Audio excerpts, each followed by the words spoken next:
Welcome back to the 20th episode of the Bullpen Talk. Today we're joined by former Division One Power Four starting receiver Walker Merrill. How are you doing today? Of What's up, guys? Thanks for having me on. Yeah, course. dude. So we Yeah. kind of Killer want to, title.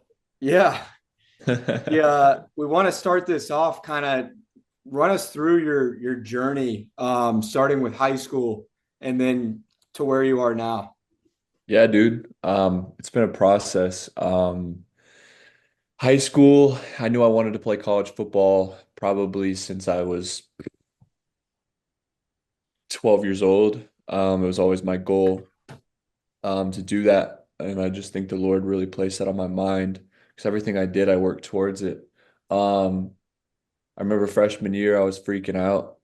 I was like, I'm not getting offers, Dad. Or eighth grade year, I was not getting offers. I was like, my dad was like, yeah, it just doesn't really work like that, Walker. And so freshman year, I was like, if I just get that one offer, if I just get that one offer, so I just worked my butt off. And then at the end of freshman year, is when I started getting offers, and that's really when it took off.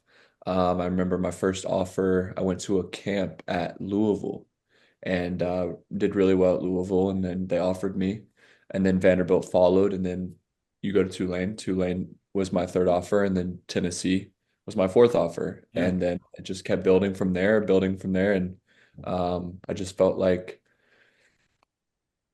honestly it was a decision that my dad made for me Okay. with Tennessee, and I was like, you know what? Yeah, I think that's a really good idea. I was like, I think it'd be a cool idea to go play my home state in the SEC because I always had people telling me, "Oh, you'll never play in the SEC. You're a white receiver. You'll never be able to achieve that." And honestly, it was just I wanted to prove people wrong and prove myself right, to be honest. And went to Tennessee and had a pretty good career there. Played there for 2 years. I graduated high school early. Um, which was a blessing. At first, I was scared to step into something new when I was in high school, especially SEC ball. I mean, shoot, there's a lot of fears that can go in a high school kid's mind, an 18-year-old Yeah. kid's mind. Played there for 2 years, decided to transfer to Wake Forest. Wake Forest recruited me heavily out of high school, had a good relationship with those coaches. Um, got to Wake Forest and just dealt with injury. Um, dislocated my ankle in the sixth game versus Virginia Tech. And then my junior year, so my first year there, and then my senior year, um, I broke my sternum in game four against Louisiana. Wow. So had a tough time there with injury and decided to go transfer and play with my younger brother at Austin Peay. Okay. That's kind of when everything changed is March 25th, 2025.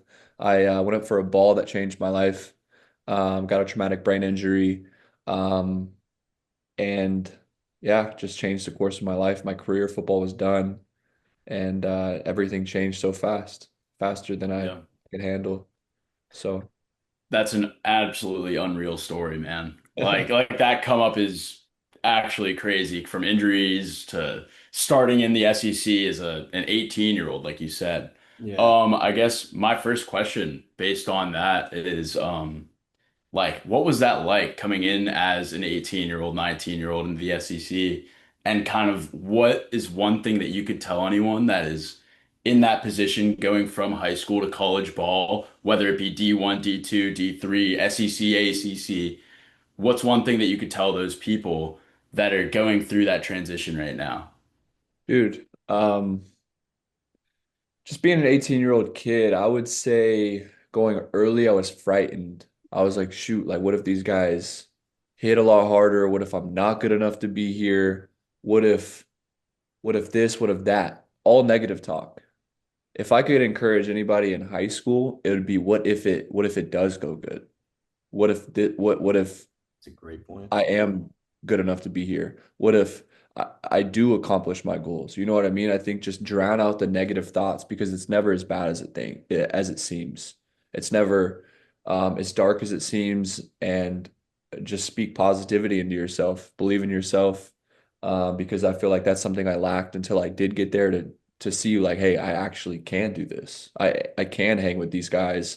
I can ball out at this school. You know what I mean? So I think if I just had a better base about myself beforehand, um, it'd be pretty powerful. But I mean, I learned, I grew from everything. So if yeah, that's probably my biggest thing I would give somebody else that's in my shoes, that goes into my shoes or something like that. Yeah, Absolutely. throughout your journey, you probably have had you just said it. Your life changed in 2025, correct? Um, I want to just kind of hear like what was your mindset about what you wanted to do in life before and then after that? Like how did that change your trajectory and mindset for your future? I always wanted to play in the NFL. I always knew I had the talent to do it. Um, I always wanted to prove other people wrong. I always had a work ethic that most people don't have, and I thrived when it got hard. Like I loved living in the deep water. I loved um, taking others out there and just seeing what they got. You know what I mean? So it was always my desire to play in the NFL. I didn't see life outside of that, Mhm. and I think that's why I struggled so much. I didn't see a life with a job or being a trainer.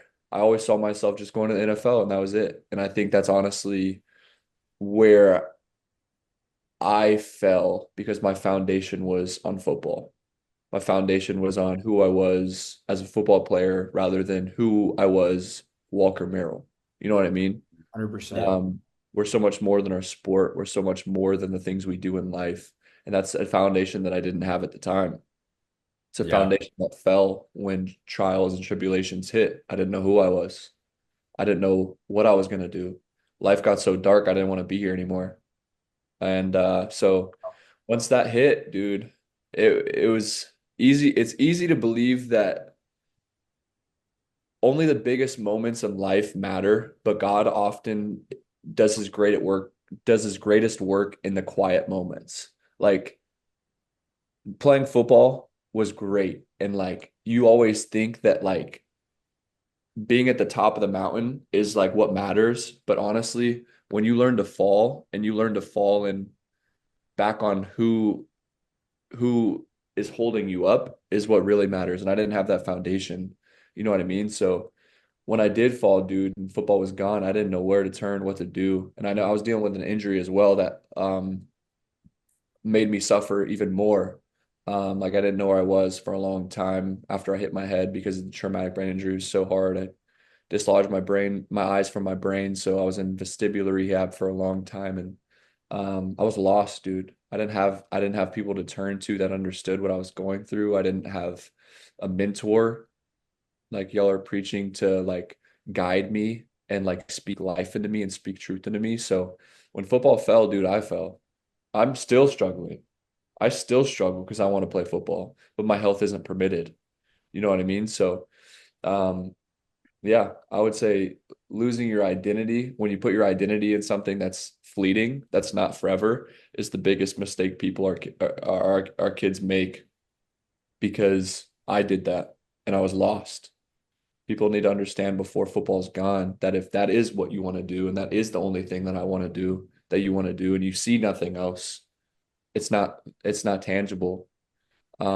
Because football will end at one point for everybody, and people need to know before their career is done that there's so much more than what they're doing. Man. Absolutely, dude. I mean, you said it better. You said it better than anyone else I've ever heard kind of like talk about that Yeah. situation. And I 100% agree with you. Like you put all your eggs in one basket, right? And then one obstacle kind of like sets your tire off the track and things happen. And I guess like you said, yeah, like we're preaching, we're starting the second half network, which we're kind of trying to make that process for having that backup a lot easier for the people who are aiming to go into professional athletics.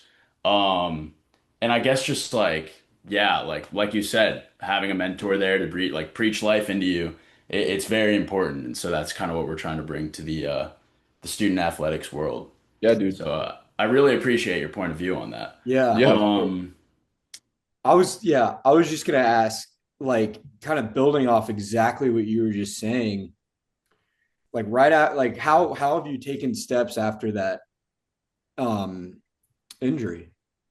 Like how have you been able to kind of find what you want to do? You know what, dude?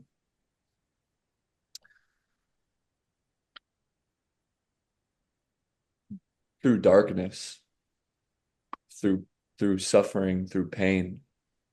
Um, I didn't really understand who I was until I found the Lord Jesus Christ, and I suffered so badly that I dealt with taking my life, and planned I was going to take my life back in June, late June, and that's where the Lord found me and met me and saved my life, changed my ways. Um, and honestly, dude, I was sitting in a dark room and thinking that I was nothing, bro. I went from playing D1 to D1 football, divisional football to like I can't even go outside on a walk. You know what I mean? Like I went from the peak to the valley in a day. You know what I mean? So couldn't work out, couldn't lift, couldn't go on a walk, couldn't drive. So I went from the top of the world to you have nothing. You are nothing. And honestly, dude, it was over a year of just learning to take steps forward, of just learning to not look at the mountain in front of me and just take every step. Um, and one thing that the Lord's really showed me is that there's so many silent victories in what looks like nothing, because the nothing is not overlooked by the Lord. Every step counts, every step matters. Um, and he can use, I mean, what seems insignificant today to bless someone else.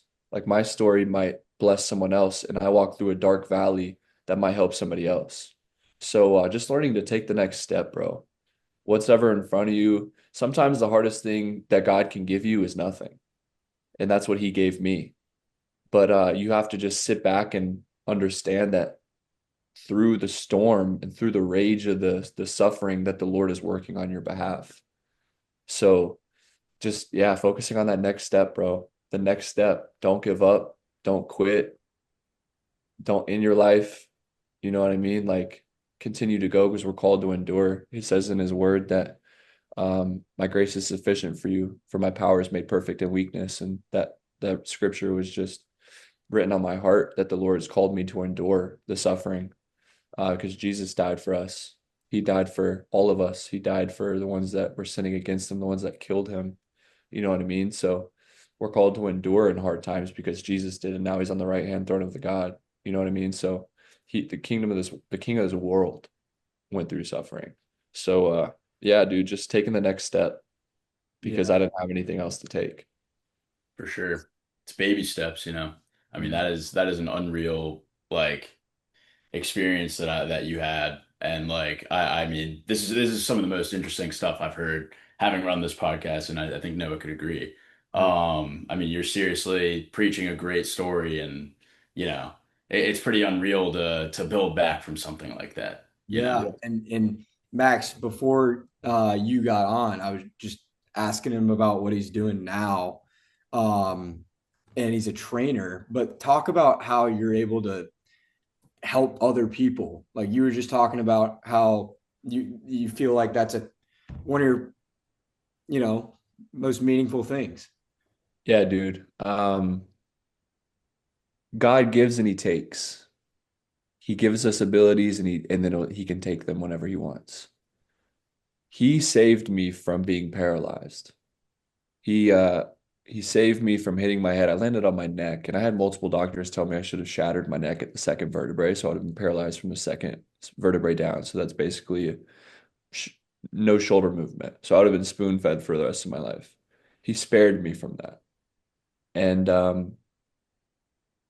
he gave me my talent, and he took it, but he saved me from it being completely taken away. So I now Um, there's this verse that I really love. It says, I shall not die, but I shall live and recount the works of the Lord. So I dedicate my life now to helping other people, to help other people achieve their goals because not everybody can, bro. I do it for the ones that can't do it. You know what I mean? Because I was almost that person and he saved me from that. So who am I to stop using my abilities? Even if I can't play football again, God's still good. Like even if I can't feel like I'm using my abilities to the full potential, God's still good. You know what I mean? So just being able to help other people reach what they want to achieve is just such a blessing because it was almost something that I could have never done before. Hmm. Spared my talents and my abilities.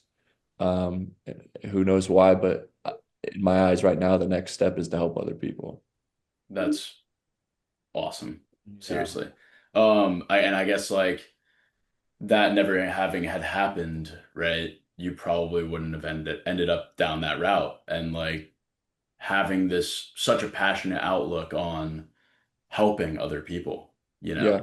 Yeah. who might be in the situation that like they want to better themselves, and I mean you're here to help other people, and I feel like that's been a common theme in this podcast, right? Like we've been talking about like things for other people, like people in different positions, what you have to say to them, and I feel like we've heard a lot about like you definitely, I feel like your purpose here is you want to help people, and that's, I mean, it's truly Yeah. awesome.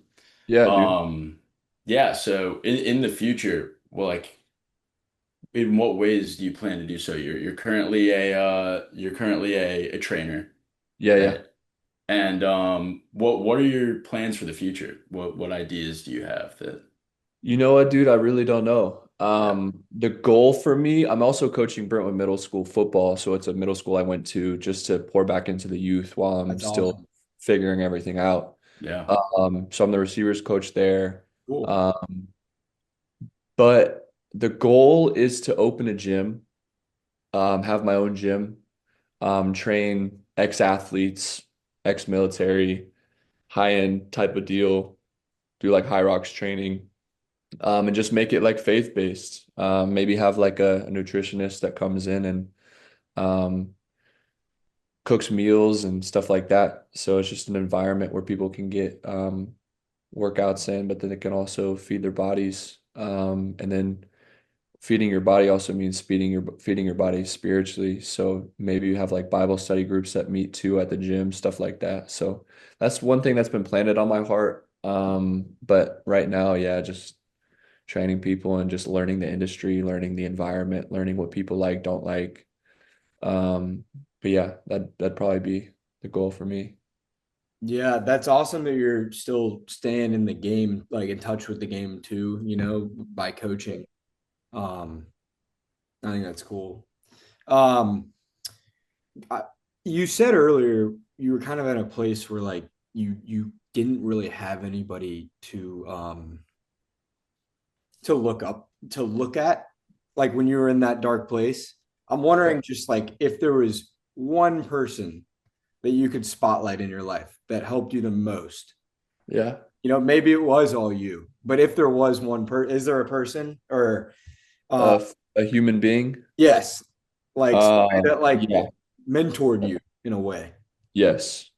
Not a football player. Okay, It was a woman, cool. and her name is Miss Allie. Okay. She suffered a long time. She suffered for 12 years. She had Lyme's disease and then a few other things. A few is probably an understatement, but she was sick for 12 years and went through brutal suffering. And I was just met with her. I got connected by a guy that disciples me. His name's Coach Patterson, and she has just honestly been a rock in my life that's understood what it's like to suffer to that extent. And I feel seen by her. Um, it's crazy that it's not a football player. It's crazy that's it's not. I mean, maybe not crazy that it's not a man, but like you know what I mean. Sometimes you Right. go through life, and so God can throw you a curveball and really bless you with it. Um, so yeah, he gave me Miss Allie, and she's just been helping me since I hit my head. She's been helping speak life into me on dark days. She's been helping just feel seen when it seems dark, when it seems too dark to even be seen by anybody. Because she understands when you go through a type of suffering that's like that, not just losing football, but like dealing with an injury that you can't control and you're suffering to a point that you just want to end everything. Not having someone to like really understand exactly how you feel is really difficult. And that's who she was for me. it's awesome. I mean, yeah, it's I feel as though having someone who kind of understands your case, I mean, no matter who they are, going through something with them It's definitely easier to do than alone, for Yeah, sure. bro. Um, I guess kind of just segueing off of that, um, like to anyone that is struggling out there, do you have anything that you want to say? Because I mean, you were in that position, right? And I mean, we have some viewers, and I'm sure there are people out there that might be watching this clip or whatever it is, that might be struggling. So, is there anything that you want to say to them because they might be struggling as well? Yeah, dude. Life seems too dark. The one person that you need to be seen by or felt seen by is God. He's the only one who will truly understand your pain. He's the only one that truly has been at that level and deeper. He's been to a level of suffering that we'll never understand. Um, just understand that when you're in a dark time, His grace is sufficient for exactly what you're going through. His grace is sufficient for the darkness, the valley that you're going through. Um, there's nothing else you can turn to. If you turn to the world, you turn to drugs, you turn to alcohol, you turn to partying, it'll lead to death. If you set your mind on things of the world, it will lead to death. But if you set your mind on the spirit, it will lead to life and truth. And when you have a foot in the a doorway of the world, you open it up to the enemy, and he can attack you left and right. He can attack you in your mind. He attacked me in my mind. I was believing everything. I was believing that I wasn't worthy. I was believing that I wasn't good enough. I was believing that I wasn't supposed to be here anymore, that the suffering was too much that I couldn't take it. You know what I mean? I was believing the lies of the enemy.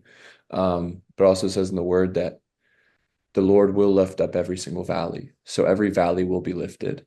And sometimes it seems impossible or far-fetched, but it's truth.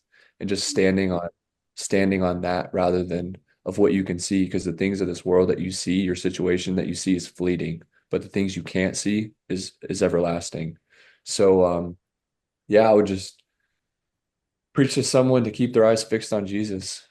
Keep Hmm. their eyes fixed on Jesus, take the next step, and trust that the one that created the universe is taking care of you. Yeah, so kind of on this topic, Max and I are bringing the fight against suicide to Tulane's campus. It's a massive charity towards men's mental health, um, and it's a boxing event, and all the proceeds go to this men's mental health charity. So I just like kind of all of the things you're saying. We hope to help out people in that are in that exact same place that you were in at one point. Building off that, were you religious before this?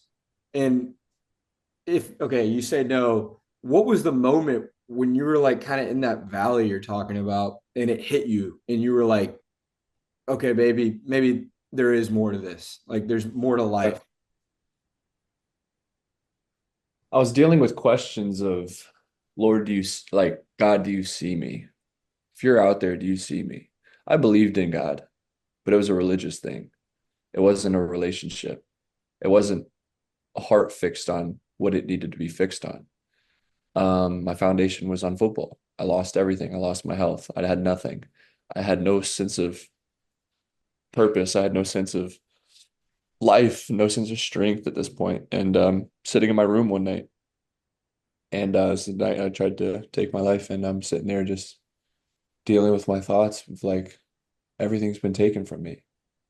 You know what I mean? I don't have anything. Like, God, do you hear me? I'm just sitting there looking for an answer. And then I just start cussing his name out. I was like, you're not real. You're not effing real.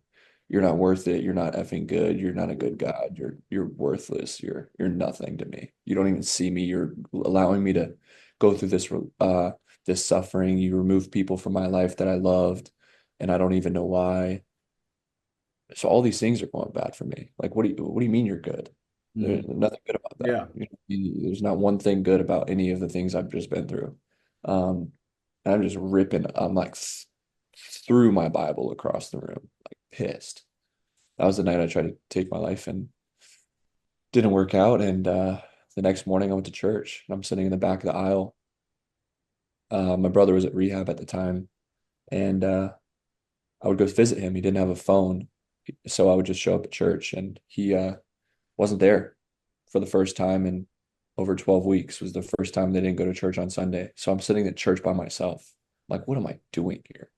Like, I just cussed the Lord's name out. Like, I'm sitting in this church. My brother's not here. That's the only reason why I'm here. And then um let me pull it up. So Yeah. Share your screen if you have something to share. I mean, if you Yeah, go for it.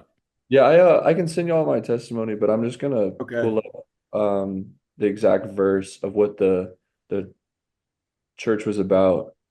Um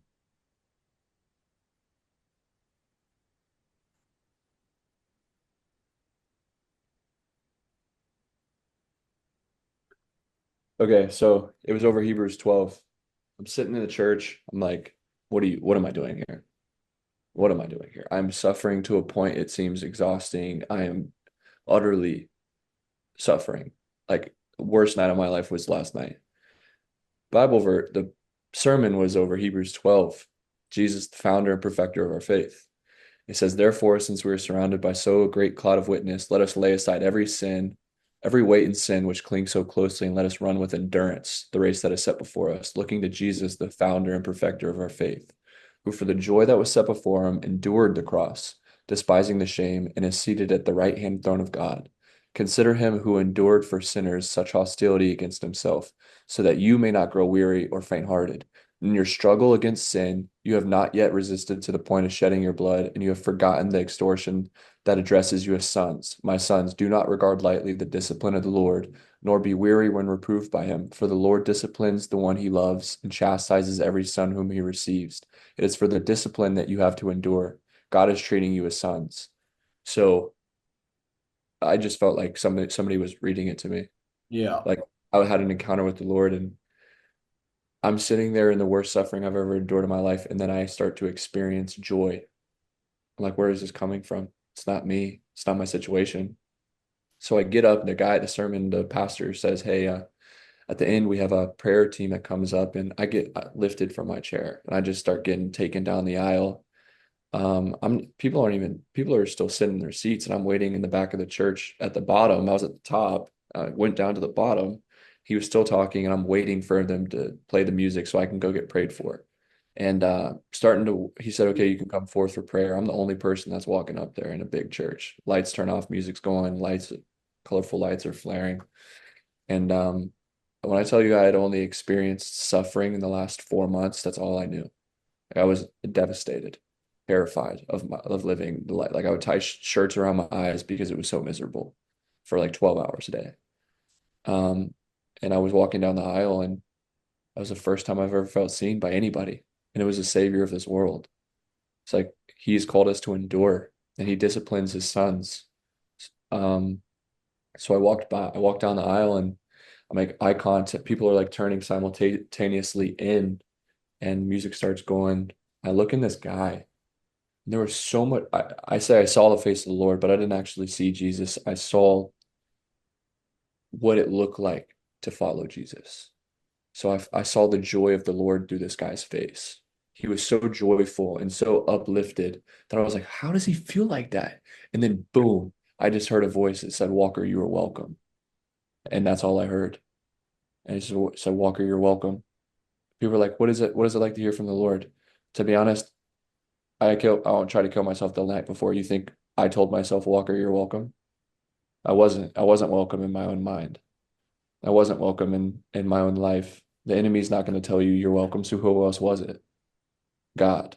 He said, Walker, you're welcome. And I went and got prayed over. And the guy just prayed over me. He said, I pray Jeremiah 29:11 over you, for the Lord has plans to prosper you and not to harm you, to give you a future and a hope. And just from that day forward, I sat in my car, or right after I sat in my car for hours and just cried. Mm. And from that day on, I gave my life to Jesus.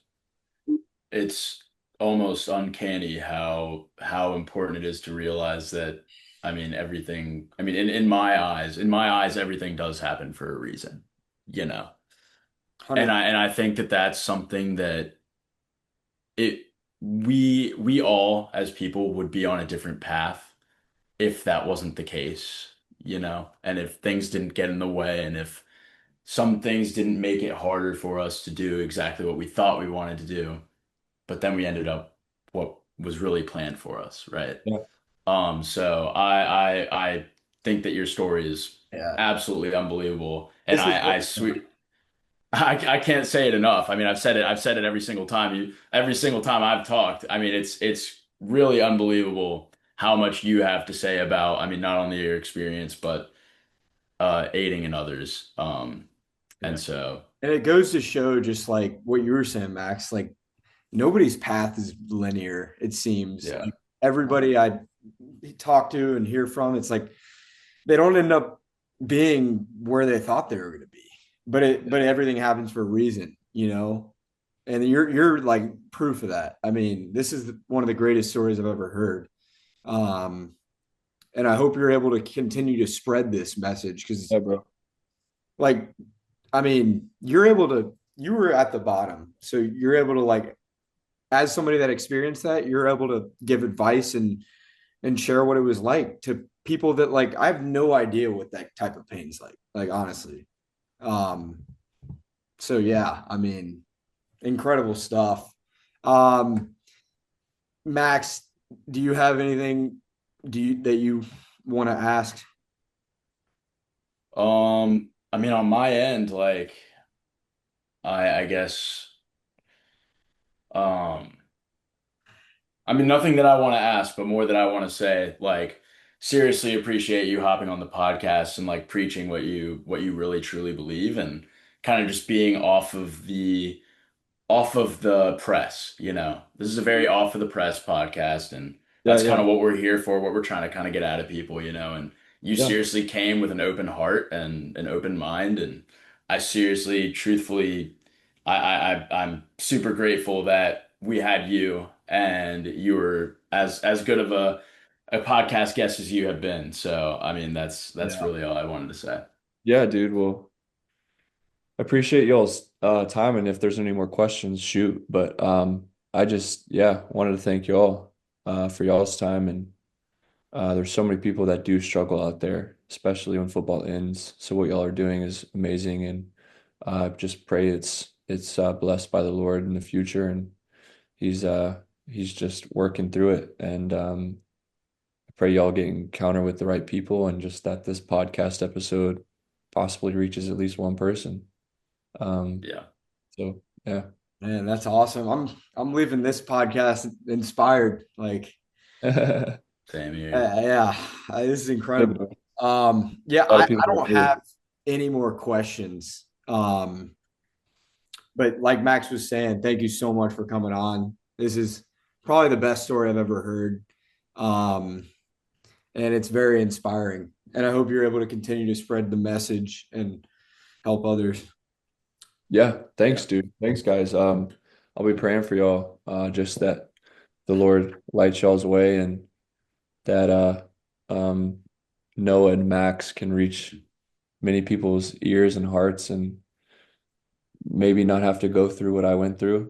Mhm. Um, because there's a lot of people, the end of someone's football career should be studied. I know mine was a lot different because of what I went through injury wise, but it still would have been really hard Right. losing football and not having an injury. Um, Absolutely. I still struggle with that. And it's less of a struggle because I know I can't control it. It's not like I was, oh, I'm not good enough to play. The hardest part is I know I was good enough to play.